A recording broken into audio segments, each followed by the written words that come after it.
Hello student આજે આપણે આ વિડિયો લેક્ચરની અંદર એક નવા ચેપ્ટરની શરૂઆત કરવા જઈ રહ્યા છીએ જેનું નામ છે ચેપ્ટર નંબર 5 સંકર સંખ્યાઓ અને દ્વિઘાત સમીકરણો. ઓકે, તો આપણે અત્યાર સુધી મતલબ 10મા ધોરણ સુધી વાસ્તવિક સંખ્યાઓનો સુધીનો અભ્યાસ કરેલો છે. બરાબર, વાસ્તવિક સંખ્યા સુધીની જેટલી પણ આપણી પાસે સંખ્યા હતી, જેમ કે પ્રાકૃતિક સંખ્યા, પૂર્ણાંક સંખ્યા, પૂર્ણ સંખ્યા, પછી સમય સંખ્યા, અસમય સંખ્યા, અને છેલ્લે આપણે જોઈ 10મા ધોરણમાં વાસ્તવિક સંખ્યા. આ બધી જ સંખ્યાઓ વિશેનો અભ્યાસ આપણે કરેલો છે ધોરણ 10 સુધી. પણ હવે આપણી પાસે એક સંખ્યા રૂપે એક બીજી સંખ્યા આવે છે કે જેનું નામ છે સંકર સંખ્યાઓ. બરાબર છે. તો જુઓ, વાસ્તવિક સંખ્યા સુધી આપણે વાસ્તવિક જીવનની અંદર જેટલી પણ સંખ્યાનો ઉપયોગ આપણે કરી શકતા હતા એ ટોટલી સંખ્યાઓ વાસ્તવિક સંખ્યા સુધી આવેલી છે. બરાબર, પણ હવે આ સંકર સંખ્યાની જરૂરત આપણે શું કામે ઊભી થઈ છે? આપણે આનો સંકર સંખ્યાની જરૂરિયાત શું કામે ઉદ્ભવેલી છે? પહેલા એના વિશે જોશું, સંકર સંખ્યા શું છે એના વિશે જોશું, પછી એના અલગ અલગ પ્રકારના જે સોલ્યુશન છે એ પ્રકારે જોશું, અને એના પછી આપણે દાખલા સોલ્વ કરીશું. ઓકે, ચેપ્ટર એકદમ સિમ્પલ છે, બહુ મજા આવે એવું ચેપ્ટર છે, એટલે તમે થોડું ધ્યાન દેશો એટલે લગભગ બધું જ ક્લિયર થઈ જશે. ઓકે, તો ચલો આપણે હવે ચેપ્ટરની શરૂઆત કરીએ. તો જુઓ, આપણે પહેલા તો સંકર સંખ્યા શું છે એના વિશે જોઈએ. બરાબર, તો આપણે ધોરણ 10 સુધી શું કરતા હતા કે ધારો કે આપણી પાસે કોઈ એક આ પ્રકારનું સમીકરણ આપેલું હોય, ax² + bx + c = 0. જુઓ, આ દ્વિઘાત સમીકરણ જ છે. તો જો આ પ્રકારનું સમીકરણ આપણને આપેલું હોય તો આના આપણે બીજ શોધતા હતા. જોજો, આપણે સંકર સંખ્યા ઉપર જઈએ છીએ એટલે બેઝિક થી ધ્યાન આપજો એકદમ. તો આના બીજ શું હતા? બીજ તો બીજ બરાબર આપણી પાસે સૂત્ર હતું -b + 4 - √b² - 4ac/2a અપોન શું હતું? 2a. આ એક બીજનું સૂત્ર હતું. ઓકે, કોઈ પણ આપણે દ્વિઘાત સમીકરણ આપેલું હોય તો એનો આપણે આ રીતે બીજ શોધતા હતા. પછી તો કે ભાઈ આ જે વસ્તુ છે, આ અંદરની વસ્તુ, એને આપણે d નામ દેતા હતા કે d બરાબર શું થશે? d બરાબર થશે b² - 4ac, અને આ d ને આપણે નામ દેતા હતા વિવેચક. શું કહેતા હતા? વિવેચક. વિવેચક d કે આપણે શું કહેતા હતા? વિવેચક d તરીકે બોલતા હતા. હવે વિવેચક d ની અંદર પણ કન્ડિશન હતી. શું હતી? તો કે જો આ વિવેચક d છે એ ગ્રેટર ધેન 0 હશે, વિવેચક d એ ગ્રેટર ધેન 0 હશે તો આપણને વાસ્તવિક બીજ મળશે. શું મળશે? વાસ્તવિક અને અલગ બીજ મળે. બીજ મળે, વાસ્તવિક અને અલગ બીજ મળે. તે ધોરણ 10 ની અંદર તમે શીખી ગયા છો. ક્લિયર? અને જો વિવેચક d નું મૂલ્ય જે છે એ = 0 મળે તો તમને શું મળે? વાસ્તવિક અને સમાન બીજ મળે. સમાન બીજ મળે. ઓકે, અને જો d < 0 મળે, મતલબ આ વિવેચક d નું કિંમત છે એ કેવી મળે? <0 મળે, તો ત્યારે તમને કાલ્પનિક બીજ મળે. કેવા મળે? કાલ્પનિક અને અલગ બીજ મળે.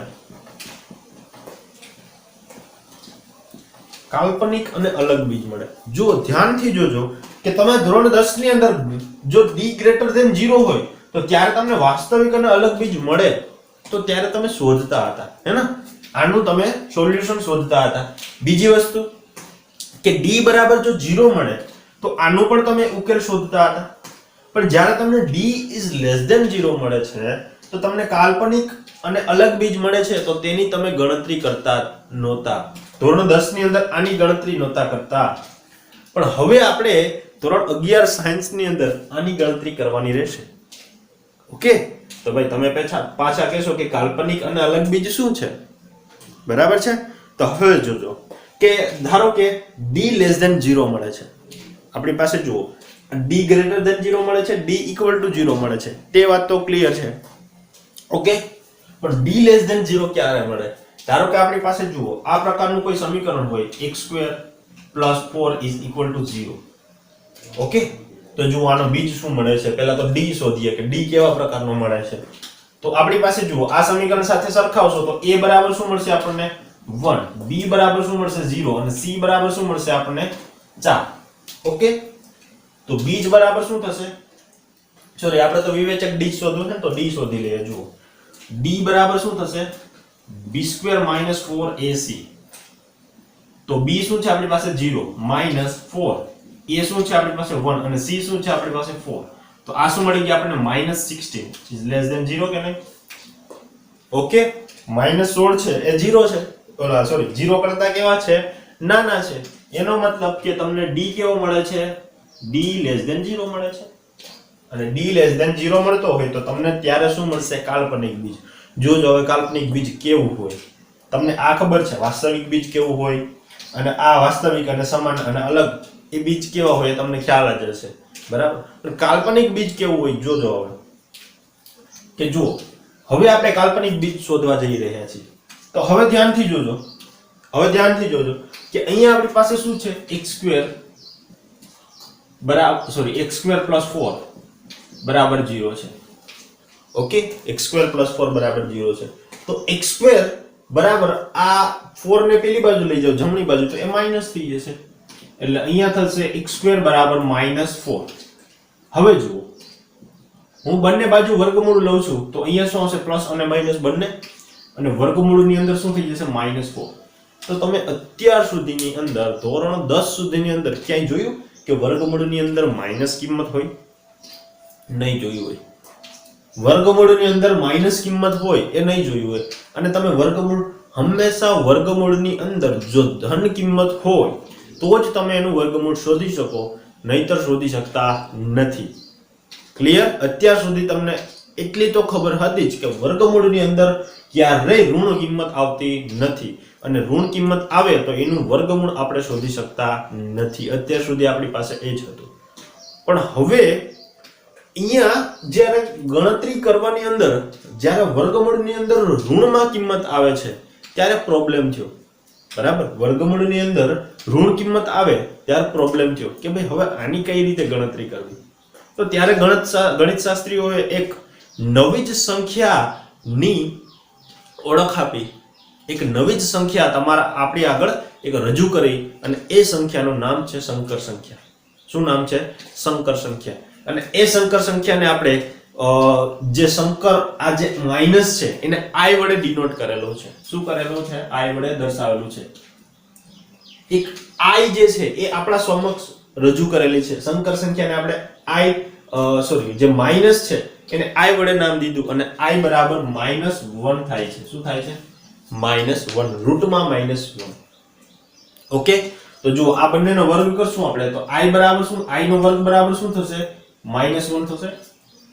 ઓકે, i² બરાબર શું થશે? -1. તો તમે ધ્યાનથી જુઓ આ માઈનસ જે છે 1 તો છે જ ને, -1 તો છે જ, -4 એનો મતલબ -1 તો છે જ ને. તો તમે આને લખી શકો આ રીતે +/- અને માઈનસ ની જગ્યાએ આ i². ઓકે, હવે જો વર્ગમૂળ કાઢો તો શું થશે? +/- 2i. ખ્યાલ આવી ગયો? 4 નો શું થઈ જશે? 2 અને i² નું શું થઈ જશે? 2i. એનો મતલબ x બરાબર તમને શું મળે છે? જુઓ x બરાબર શું મળે છે? પ્લસ અને -2i. એટલે જુઓ x બરાબર શું થશે? +2i પણ થશે અને x બરાબર શું થશે? -2i પણ થશે. ખ્યાલ આવી ગયો? તો જુઓ આ જે ભાગ છે આ કેવા છે? આ જે રૂટ છે મતલબ આ જે આપણને બીજ મળે છે એ કેવા મળે છે? તો કે કાલ્પનિક છે અને કેવા છે? અલગ અલગ બીજ છે. આ 2i છે અને આ +2i છે તો એ કેવા છે? કાલ્પનિક ભાગ છે આ બંને અને કેવા છે? અલગ અલગ બીજ છે. તો અહીંયા તમે ધ્યાનથી જુઓ કે અત્યાર સુધી આપણી પાસે ઋણ જે કિંમત હતી એનું વર્ગમૂળ શોધવાની કોઈ પણ રીત નહોતી. પણ પછી જ્યારે વર્ગમૂળની અંદર રૂટ વાળી મતલબ માઈનસ વાળી કિંમત આવે ત્યારે એનું વર્ગમૂળ કઈ રીતે શોધવું એ શોધવા માટે આપણે એક નવો જ શબ્દને આપણી સમક્ષ રજૂ કરેલો છે મેથેમેટિશિયને કે જેનું નામ છે i અને i ની કિંમત છે એ વર્ગમૂળમાં -1 થાય છે. તો i² બરાબર શું થશે? તો કે બંને બાજુ વર્ગમૂળ કરશો તો અહીંથી સોરી બંને બાજુ સ્ક્વેર કરશો તો અહીંથી શું થઈ જશે, વર્ગમૂળ દૂર થઈ જશે, તો આ થઈ જશે -1. તો જ્યાં અહીંયા માઈનસ હતા, આ -4 ને આપણે આ રીતે પણ લખી શકીએ. જુઓ, -4 4 -1, તો -1 ની જગ્યાએ અમે શું લખી દીધા છે, i², અને બંને બાજુ વર્ગમૂળ કાઢીએ એટલે 4 નું થઈ જશે 2 વર્ગમૂળ અને i² નું શું થઈ જશે, i. તો હવે આપણી પાસે એ ફેસિલિટી છે કે કોઈ પણ આપણી પાસે જો ઋણ કિંમત હોય તો એનું આપણે શું કાઢી શકીએ, વર્ગમૂળ. ખ્યાલ આવી ગયો? જેમ કે ધારો કે આપણી પાસે 16 નું વર્ગમૂળ કાઢવું છે, -16 નું. 16 નું તો આપણને ખબર જ છે શું હોય, 4 થશે. આનું વર્ગમૂળ શું થશે, 4 થશે. પણ હું એમ તમને કહું કે -16 નું શું થશે, -16 નું વર્ગમૂળ. તો તમે શું કહેશો કે ભાઈ માઈનસ છે તો આપણે આ રીતે લખી શકીએ 16 * i², કારણ કે -1 ને આપણે i² વડે દર્શાવીએ છીએ. તો હવે આનું વર્ગમૂળ શું થશે, તો કે 4. 16 નું શું થઈ જશે, 4, અને i² નું શું થઈ જશે, i. ખ્યાલ આવી ગયો? ક્લિયર? તો આ જે છે આપણા કાલ્પનિક બીજ છે. કેવા છે, કાલ્પનિક બીજ છે. ક્લિયર? તો હવે સંકર સંખ્યાને આપણે કોના વડે દર્શાવીશું, સવાલ એ થાય. અત્યાર સુધી આપણે જોયું કે આ પ્રકારની એક સંકર સંખ્યા હોય, અને સંકર સંખ્યાને આપણે સામાન્ય રીતે z વડે દર્શાવીશું. જુઓ કે સંકર સંખ્યાને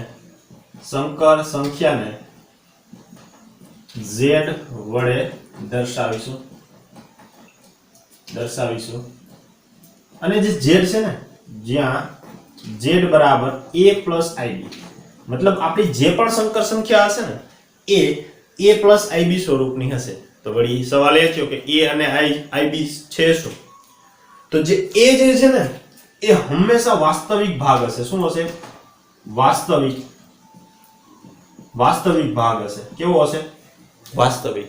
અને જે b છે ને એ i સાથે ગુણાકાર કરશે, એનો મતલબ આ જે ભાગ બનશે એ કાલ્પનિક બનશે. કેવો બનશે? કાલ્પનિક ભાગ થશે. કેવો થશે? કાલ્પનિક ભાગ. ક્લિયર? અને વાસ્તવિક ભાગને ગુજરાતીમાં શું કહેવાય? રિયલ પાર્ટ કહેવાય. શું કહેવાય? Real part. અને આને કહેવાશે ઇમેજનરી પાર્ટ. આને કહેવાશે અંગ્રેજીમાં રિયલ પાર્ટ, અને આને કહેવાશે અંગ્રેજીમાં ઇમેજનરી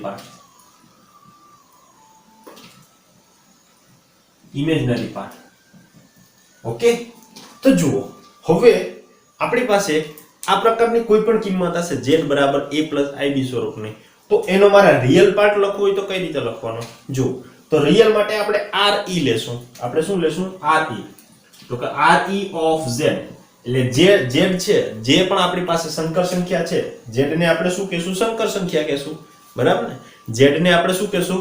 સંકર સંખ્યા કહેશું. પણ આપણી પાસે જે પણ z છે એ z નો વાસ્તવિક ભાગ, જે પણ આપણી પાસે z છે એ z નો જો હું વાસ્તવિક ભાગ કહીશ તો એને હું re of z, મતલબ રિયલ પાર્ટ ઓફ z, એ શું છે આપણી પાસે અહીંયા a છે. શું છે? a. તો આપણે એના બરાબર લખશું a. ખ્યાલ આવી ગયો? હવે હું તમને એવું કહું કે ભાઈ મારી પાસે જે પણ સંકર સંખ્યા છે, મતલબ જે પણ z છે એ z નો મને ઇમેજનરી પાર્ટ બતાવો, મતલબ કાલ્પનિક ભાગ બતાવો. તો આપણે શું બતાવીશું? Imaginary of z. ખ્યાલ આવી ગયો? ઇમેજનરી ઓફ z મતલબ im, આપણે કાલ્પનિક ભાગને શું કહેશું? im, ઇમેજનરી ઓફ z, મતલબ જે પણ આપણી પાસે z છે એનો ઇમેજનરી ભાગ કયો છે અહીંયા? તો કે b. એ કયો છે? તો કે b. તો ખ્યાલ આવી ગયો? ઈઝી. તો આ હતી સંકર સંખ્યા. અને સંકર સંખ્યાની જરૂર આપણે શું કામ ઊભી થઈ? તો કે ભાઈ વર્ગમૂળની અંદર જ્યારે પણ માઈનસ કિંમત આવે છે ત્યારે એનું વર્ગમૂળ કાઢવાની અંદર આપણે પ્રોબ્લેમ થાય છે.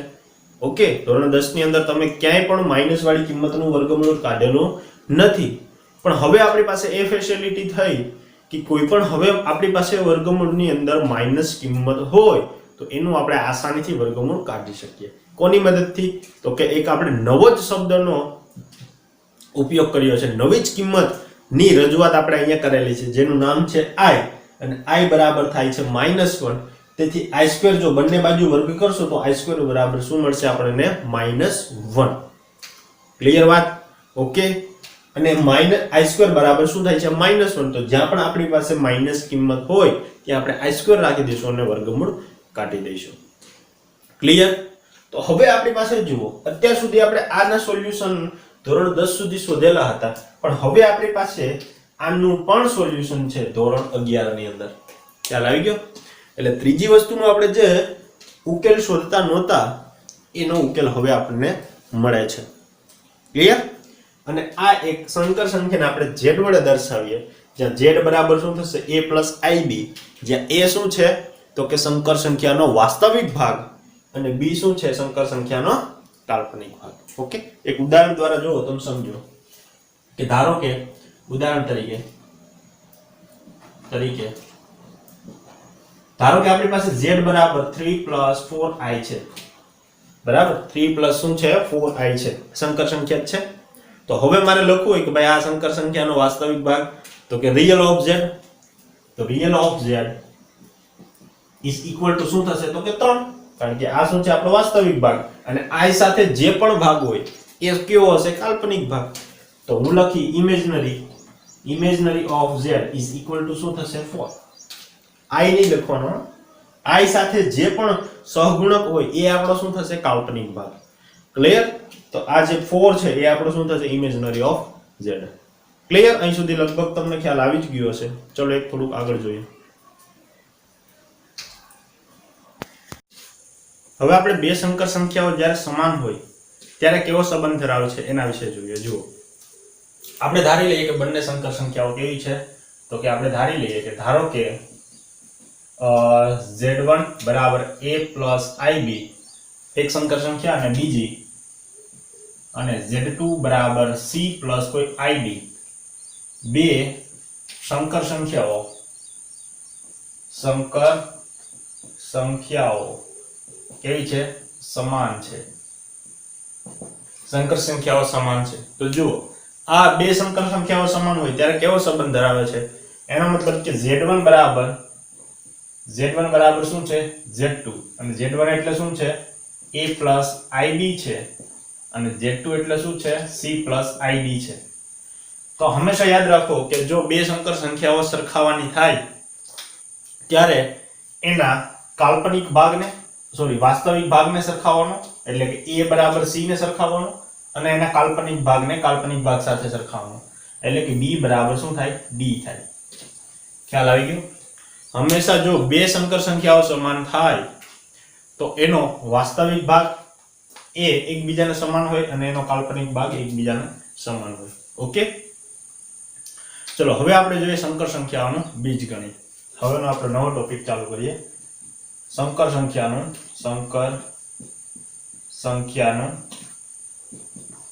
બીજગણિત. ઓકે, તો સંકર સંખ્યાના બીજગણિતની અંદર અમુક પ્રોપર્ટી છે એ આપણે જોવાની છે અને એનો આપણે સ્વાધ્યાયની અંદર કે એમ ઉપયોગ કરવાનો થશે. બરાબર, તો ચલો જોઈએ. એની અંદર પહેલા છે એક કામ કરીએ, આપણે સરવાળા વિશેની વાત કરવાની છે. આ સંકર સંખ્યાનું બીજગણિત છે એ સરવાળા માટેની વાત કરવાની છે. બરાબર, સરવાળા માટે. તો એક કામ કરીએ, પહેલા તો સંકર સંખ્યાઓનો સરવાળો કઈ રીતે થાય તે જોઈએ અને પછી એની પ્રોપર્ટી જોઈએ, ગુણધર્મો જોઈએ. ઓકે, તો ચલો પેલો સરવાળા શું થાય છે એ જોઈએ આપણે. કે ધારો કે બે સંકર સંખ્યા આજ લઈ લઈએ કે ધારો કે સંકર સંખ્યા z1 બરાબર a + ib છે અને z2 = c + id છે. ઓકે, તો જો આ બંનેનો સરવાળો કરીએ z1 + z2 તો શું થશે, તો કે z1 એટલે a + ib છે અને z2 એટલે શું છે આપણી પાસે c + id છે. ઓકે, તો જો આ બંનેનો સરવાળો કરો કોનો, તો કે વાસ્તવિક ભાગનો. તો વાસ્તવિક ભાગ કોણ છે આપણી પાસે a + c, એને આપણે પહેલા લખીએ અને કાલ્પનિક ભાગ શું છે ib + id. તો જુઓ આ બંનેમાંથી શું થશે, તો કે i કોમન નીકળી જશે, તો અહીંયા વધશે b + d. ઓકે, તો અહીંયા તમે ધ્યાનથી જુઓ કે બે સંકર સંખ્યાનો સરવાળો એનો મતલબ શું છે, તો કે એના વાસ્તવિક ભાગનો સરવાળો પ્લસ i ઇન્ટુ એનો કાલ્પનિક ભાગનો સરવાળો. ખ્યાલ આવી ગયો? બે વાસ્તવિક ભાગનો સરવાળો પ્લસ કાલ્પનિક ભાગનો સરવાળો અને i વડે ગુણાકાર કરી દેવાનો. જો એક્ઝામ્પલ તરીકે આપણે ઉદાહરણ તરીકે જોઈએ. ઉદાહરણ તરીકે જુઓ, ધારો કે હું સંકર સંખ્યા z1 is equal to 3 plus 4i લઈ લઉં છું અને બીજી z2 લઈ લઉં છું 2 minus 3i લઈ લઉં છું. બરાબર? ચલો, આ બે પ્રકારની મેં z1 અને z2 સંકર સંખ્યા લીધી છે. હવે આપણે આનો શું કરવો છે? સરવાળો કરવો છે. જુઓ, તો સરવાળો કરશું z1 plus z2, z1 plus z2, તો શું થશે અહીંયા? તો કે z1 આપણી પાસે 3 plus 4i છે અને z2 શું છે? 2 minus 3i છે. ઓકે, તો શું કરીશું આપણે? શું કરીશું આની અંદર? તો કે ભાઈ પહેલા તો આપણે વાસ્તવિક ભાગનો સરવાળો કરીશું. તો આપણી પાસે વાસ્તવિક ભાગ કોણ છે? 3 plus 2, 3 plus 2 પ્લસ આપણી પાસે કાલ્પનિક ભાગ શું છે? 4i minus 3i. ઓકે, આ પ્રકારનો છે કાલ્પનિક ભાગ. તો આનો કેટલો સરવાળો થશે? 5 પ્લસ આનો કેટલો સરવાળો થશે? 4i minus 3i અને i વધશે. ઓકે, 4i માંથી 3i જશે એટલે શું વધશે? i. તો તમે ધ્યાનથી જુઓ, આ શું થઈ છે? તો કે આ પહેલું જે ભાગ છે એ વાસ્તવિક ભાગ છે અને બીજો શું છે? કાલ્પનિક ભાગ. તો અહીંયા ધ્યાનથી જુઓ કે આ આપણી પાસે શું છે? વાસ્તવિક ભાગ છે અને આ શું છે? આપણી પાસે કાલ્પનિક ભાગ. તો હંમેશા યાદ રાખો કે સરવાળો કરશું તો a + ib સ્વરૂપે જ આપણને મળશે, જે પણ જવાબ મળશે. એનો મતલબ કે આ પણ શું છે? એક સંકર સંખ્યા જ છે. અને તમે ધારો કે કોઈક a ધારી લો અથવા તો ધારો કે આને x ધારી લો અને આને તમે y ધારી લો. અહીંયા કાંઈ નથી તો 1 તો હશે જ ને. અને તમે y ધારી લો તો જુઓ x + iy સ્વરૂપમાં જ થયું છે અને આ સ્વરૂપમાં આવે તો આપણે એને શું કહીએ છીએ? સંકર સંખ્યા કહીએ છીએ. ખ્યાલ આવી ગયો? ઓકે, તો ચલો હવે આપણે ગુણધર્મો જોઈએ એના સંકર સંખ્યાના. તો એની અંદર પહેલો ગુણધર્મ છે સંવૃતતાનો. કેવો છે? સંવૃતતા. સંવૃતતા અને અંગ્રેજીમાં ક્લોઝર પ્રોપર્ટી કહે. શું કહે? ક્લોઝર. સંવૃતતા એટલે શું થાય ભાઈ? સરવાળાની અંદર સંવૃતતા છે કે નહીં તે ચકાસવા માટે શું કરવાનું? તો કે બે સંકર સંખ્યા લેવાની. તો આપણે ધારી લઈએ આ બધી જ આપણે પ્રોપર્ટી જે બતાવવાની છે, મતલબ બધી જ ગુણધર્મો આપણે જે બતાવવાના છે એ કોઈ સંકર સંખ્યા માટેના જ છે. બરાબર? અને સરવાળા માટેના છે. અહીંયા મેં લખેલું છે સરવાળા માટે. સરવાળા માટે. ઓકે, તો આપણે લઈ લઈએ કે ધારો કે z1 અને જો z2 બે સંકર સંખ્યાઓ હોય, સંકર સંખ્યાઓ હોય તો z1 plus z2 આ પણ તમને જો સંકર સંખ્યા જ મળતી હોય અથવા તો તમને ઇક્વલ્સ z મળતો હોય તો એ શું થશે? તો કે સરવાળા માટે સંવૃતતા છે તેમ તમે કહી શકો. ઓકે, તો તમે હમણાં જ જોયું કે z1 plus z2 કરો છો તો અહીંયા જુઓ z1 plus z2 કરો છો તો તમને શું મળે છે? z જ મળે છે કોઈ. બરાબર ને? આ તમે જો આને x અને y તમે કહેશો તો આ શું થશે? x plus iy સ્વરૂપ થશે. તો x plus iy સ્વરૂપ તો એ શું થઈ ગયું? તમારો સંકર સંખ્યા થઈ ગઈ. a plus ib ફોર્મનું કોઈ પણ બને વસ્તુ તો એ સંકર સંખ્યા જ છે. તો જો z1 અને z2 નો તમે સરવાળો કરશો તો તમને z મળશે. જો z મળે તો તમે શું કહેશો? કે સરવાળાની અંદર સંવૃતતા છે. તો આ ઉદાહરણને તમે અહીંયા લખશો તો તમે મને કહેશો કે સરવાળાની અંદર સંવૃતતા છે. ઓકે, ચલો બીજો જે ગુણધર્મ છે એ છે ક્રમનો નિયમ. કયો છે? ક્રમનો નિયમ કે ક્રમનો નિયમ. તો ભાઈ ક્રમના નિયમની અંદર શું થાય છે કે સરવાળાની અંદર ક્રમના નિયમનું પાલન થાય છે કે નહીં તે આપણે ચેક કરવાનું છે. તો ક્રમના નિયમની અંદર શું હોય કે ભાઈ z1 અને z2 નો સરવાળો કરો અથવા તો z2 અને z1 નો સરવાળો કરો તો એ સમાન મળવો જોઈએ. ખ્યાલ આવે છે? તમને શું મળવો જોઈએ? સમાન મળવો જોઈએ. તો ચલો આ જ ઉદાહરણને અહીંયા લઈએ. z1 બરાબર શું લીધું છે આપણે? ઉદાહરણ તરીકે આપણે ચકાસી લઈએ કે આ સાચું છે કે ખોટું. તો z1 બરાબર શું છે આપણી પાસે? 3 plus 4i. 3 plus 4i અને z2 બરાબર શું છે આપણી પાસે? જુઓ 2 minus 3i. 2 minus 3i. તો પહેલા હું z1 અને z2 એનો તો આપણે સરવાળો કરી દીધો છે. શું આપણને મળે છે? 5 plus i. 5 plus i હવે આપણે શોધવું છે Z2 + Z1, કારણ કે આપણે આ શોધેલું છે, હવે આપણે આ શોધવાનું રહ્યું. તો Z2 + Zi શું થશે? Z2 + Zi. તો પહેલા શું થશે? વાસ્તવિક ભાગનો સરવાળો, બરોબર ને? તમે આને આગળ લખો, ધારો કે આપણે કરી દઈએ, ચલો એક્સપ્લેન. તો 2 - 3i, પહેલા Z2 ની કિંમત લખી, પછી કોની લખવાની છે? તો કે 3 + 4i. તો જો હવે આ આપણી પાસે શું છે? વાસ્તવિક ભાગ. તો વાસ્તવિક ભાગનો સરવાળો 3 અને 5 કેટલા? 2 કેટલા થશે? 5 પ્લસ 4i - 3i કેટલા થશે? i. તો જુઓ 5i + 5 + i અને 5 + i તો સમાન જ છે. એનો મતલબ કે Z1 + Z2 કરો કે Z2 + Z1 કરો, સરવાળાની અંદર કેવું થાય છે? બંને સમાન જ થાય છે. એનો મતલબ કે ક્રમના નિયમનું પાલન થાય છે સરવાળાની અંદર. ઓકે, ચલો ત્રીજો નિયમ છે જૂથનો નિયમ. કયો છે? જૂથનો નિયમ. જૂથનો નિયમ. તો જૂથનો નિયમ એટલે શું થાય ભાઈ? કે ધારો કે આપણી પાસે 3 સંકર સંખ્યાઓ આપેલી હોય, Z1, Z2 અને Z3. એમાં હું Z1 અને Z2 નું જૂથ બનાવું અને એનો સરવાળો કોઈ Z3 સાથે કરું, અથવા તો આ Z1 ને એમનામ જ રહેવા દઉં છું,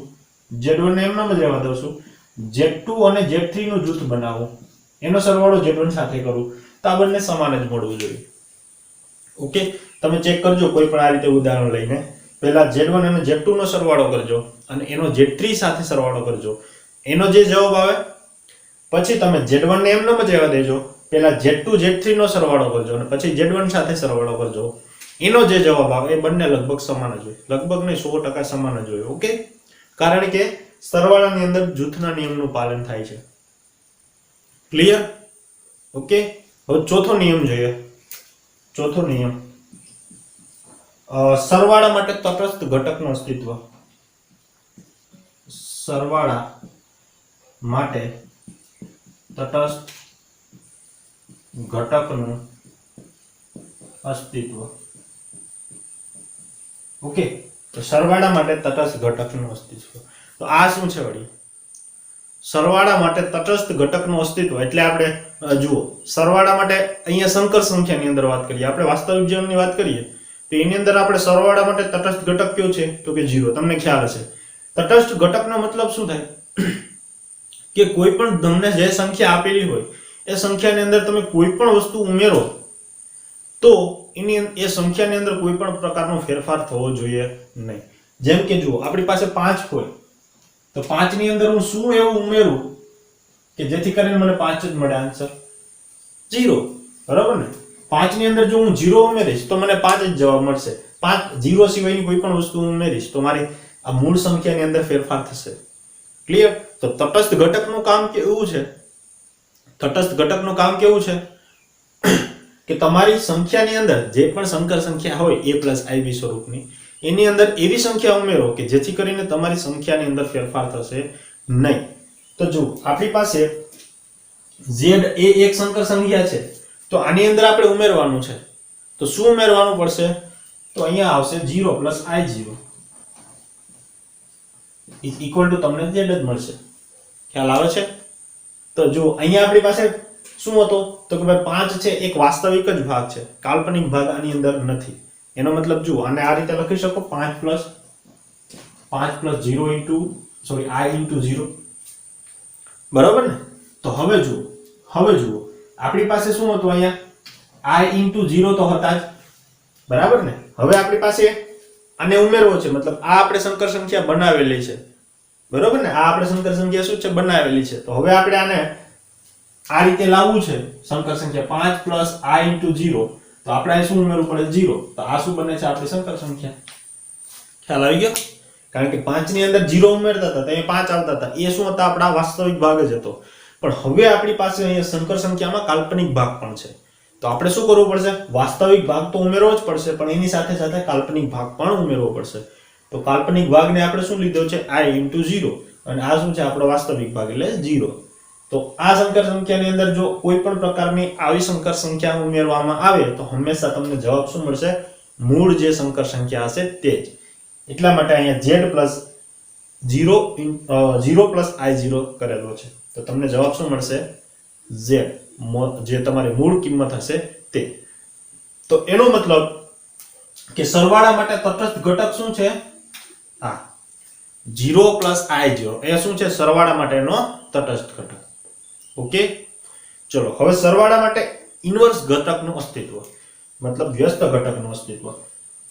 પાંચમો કે સરવાળા માટે વ્યસ્ત ઘટકનું અસ્તિત્વ. સરવાળા માટે વ્યસ્ત ઘટકનું અસ્તિત્વ. તો જુઓ, સરવાળા માટે વ્યસ્ત ઘટકનું અસ્તિત્વ એ વળી શું છે? તો ધ્યાનથી જુઓ કે આપણી પાસે z છે. હવે આની અંદર હું શું એવું ઉમેરું કે મને જવાબ 0 મળે? બરાબર, સરવાળા માટે વ્યસ્ત ઘટકનું અસ્તિત્વ એટલે આ z છે એની અંદર હું શું એવું ઉમેરું કે મને જવાબ શું મળે? 0 મળે. જેમ કે આપણી પાસે 5 હતા, 5 ની અંદર હું શું એવું ઉમેરું કે જેથી કરીને આન્સર મને જવાબ 0 મળે? -5 ઓબ્વિયસલી. ઓકે, શું આવે? -5. ક્લિયર? હવે આપણી પાસે અહીંયા જે વાત થઈ છે એ સંકર સંખ્યાની અંદર છે. તો સંકર સંખ્યાની અંદર ધારો કે તમારી પાસે આ પ્રકારની કોઈ કિંમત હોય, 5 તો હતા જ, પ્લસ અથવા તમે z જ લ્યો ને, a પ્લસ ib. હવે આની અંદર આપણે શું ઉમેરશું કે જેથી કરીને આન્સર મને 0 મળશે? તો આપણે શું ઉમેરવું પડશે? ક્લિયર જ વાત છે ને, -a -ib, તો જવાબ તમને શું મળશે? 0. એનું કારણ કે આપણે બે સંકર સંખ્યાનો સરવાળો કરીએ તો આપણે પહેલા સૌપ્રથમ શું જોઈએ? તો કે એનો વાસ્તવિક ભાગનો સરવાળો કરીએ, પછી શું કરીએ? તો કે કાલ્પનિક ભાગનો સરવાળો. તો વાસ્તવિક ભાગનો a - a0 પ્લસ i કાલ્પનિક ભાગ b - b0. ઓકે, ત્યારે જ આપણને શું મળશે? આન્સર 0. તો અહીંયા આપણે શું કરશું? -z, તો જ આપણને જવાબ શું મળશે? 0. તો એનો મતલબ કે સરવાળા માટે વ્યસ્ત ઘટકનું અસ્તિત્વ એટલે z - z. ઓકે, -z જે છે એ તમારો શું છે? સરવાળા માટેનો વ્યસ્ત ઘટક. ખ્યાલ આવી ગયો? ઓકે, તો આજનો વિડિયો લેક્ચર છે એ આપણે અહીં સુધી જ રાખીએ. આગળના વિડિયો લેક્ચરની અંદર આગળની આપણે ચર્ચા કરીશું. ઓકે, ચલો.